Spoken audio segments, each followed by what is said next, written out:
तो गुलाम हैदर के वीजे की सारी फॉर्मेलिटीज हमने पूरी कर दी है, उसने भी पूरी कर दी है।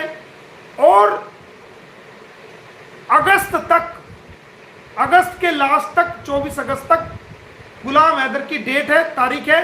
सितंबर में भी है, अगस्त में भी है। तो अगर हम उसे अभी बुलाते हैं तो हमारे पास 20 दिन जुलाई के बचे हुए हैं, अगस्त का सारा महीना 20 दिन बचा हुआ है, तो उसको 30 दिन का या 60 दिन का वीजा मिलेगा।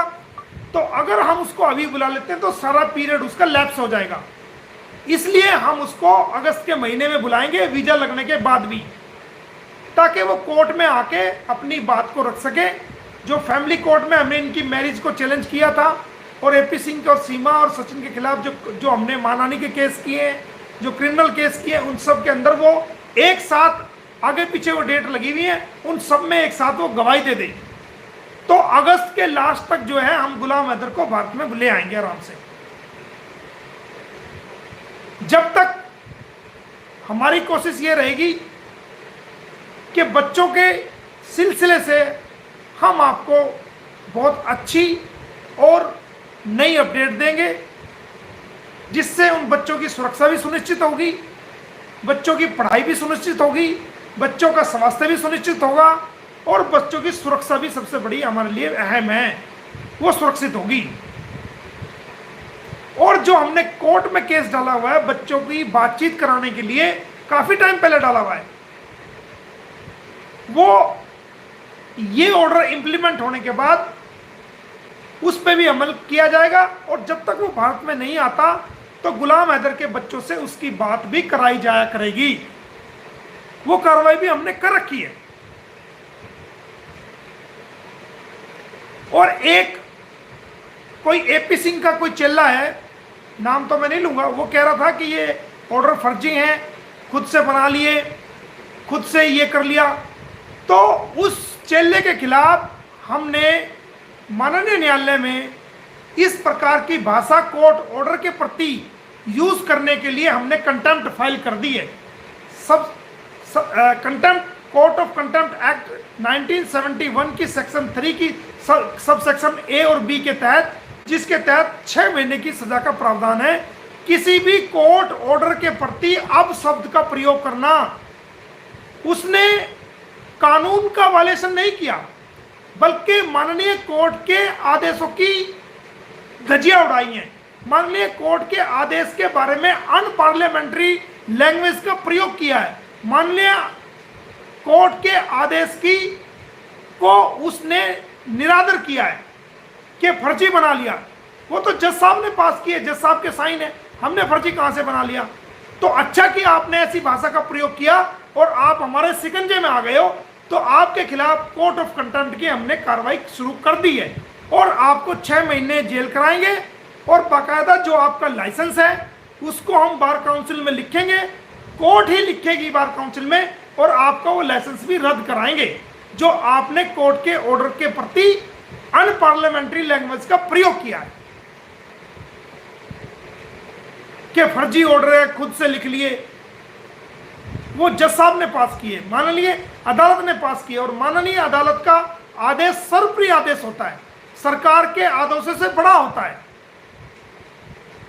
और एक वकील होते हुए आप इस प्रकार की भाषा माननीय अदालत के आदेश के प्रति करते हैं, तो इसका मतलब आपके अंदर माननीय अदालत के आदेश के प्रति कोई सम्मान नहीं है, कोई रिस्पेक्ट नहीं है। तो आपको वकालत में बने रहने का भी कोई रिस्पेक्ट नहीं है, कोई औचित्य नहीं है अगर आप माननीय अदालत के आदेश को जो है आप अनादर करते हैं। तो क्योंकि वकील तो सबसे पहले, एक अनपढ़ आदमी अगर कुछ कह दे अनजाने में तो यह समझा जा सकता है कि उसको समझ नहीं थी, लेकिन एक पढ़ा लिखा वकील माननीय आदेश के बारे में जो अदालत द्वारा पास किए गए हैं इस प्रकार की भाषा का प्रयोग करता है, तो उसको 6 महीने की सजा कंटेम्प्ट में, और उसको हम कोर्ट से लिखवाएंगे बार काउंसिल को, उसका लाइसेंस भी कैंसिल कराएंगे। बख्शेंगे नहीं हम किसी को भी जो कानून की वायलेशन करेगा, कानून को अपने हाथ में लेगा, उसको छोड़ेंगे नहीं। मर्यादा में जो बात करेगा हम उसका सम्मान करेंगे। और जो पिछले दिनों हमने अनिल पे कार्रवाई की, चाचा जो गालीबाज था, अब जल्दी उसको अरेस्ट कराएंगे। उसके बाद हमने लोगों को रिक्वेस्ट भी की थी और ये एडवाइस भी की थी कि आप गाली गलौज का दोनों साइड से बंद होना चाहिए। तो उसमें कुछ लोगों ने अपनी भूल को सुधारा और सुधार करके उन्होंने सुबह का भूला अगर शाम को आता है और उसको दिल से ये मानता है कि हाँ मैंने गलती की थी, मैं सुधार कर रहा हूं, तो वहां पर विचार किया जा सकता है। लेकिन कोई उसके बाद भी कोई गलती करे तो वहां पर विचार नहीं किया जा सकता। हमारे लिए दोनों साइड की बहन और बेटियां बराबर हैं। जो हमारे खिलाफ भी बहनें हैं, बेटियां हैं, हम उनके बारे में भी ये पसंद नहीं करेंगे कि उनकी कोई नंगी तस्वीर लगाए, उनके कोई नंगे थंबनेल लगाए।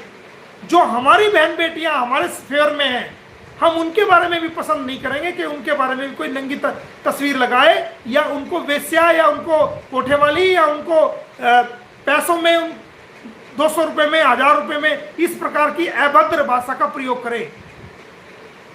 हम उनके लिए भी बर्दाश्त नहीं करेंगे। जो हमारे विरोधी है, कोई बात नहीं, मोमिन मलिक का विरोध करो, मुझे फर्क नहीं पड़ता।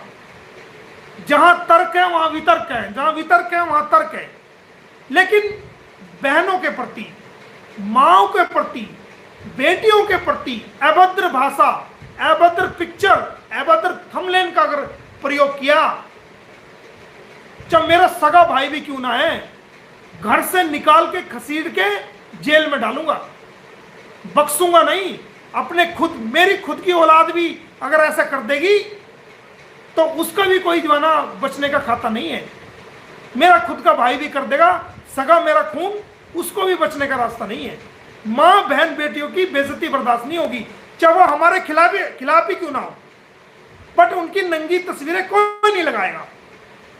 वो हमारी खिलाफत कर रही है, करने दो, उनको राइट है, हमें भी राइट है उनकी खिलाफत करने का, हमारी साइड वालों को भी राइट है उनकी खिलाफत करने का। बट नंगी तस्वीरें किसी के साथ नहीं।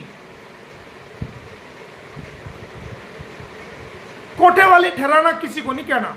पहल इधर से हुई है या पहल उधर से हुई है, इधर से पहल हुई है उधर जवाब दिया गया, या उधर से पहल हुई है इधर जवाब दिया गया। दोनों पक्ष इस चीज को बंद करे और अपनी बात रखे जो आपको रखनी है, कोई प्रॉब्लम नहीं। हंसी मजाक की कुछ हद तक चलती है बात, लेकिन उसका भी एक मर्यादा है, दायरा है। नंगी तस्वीरें मैं तो बर्दाश्त नहीं करूंगा भाई।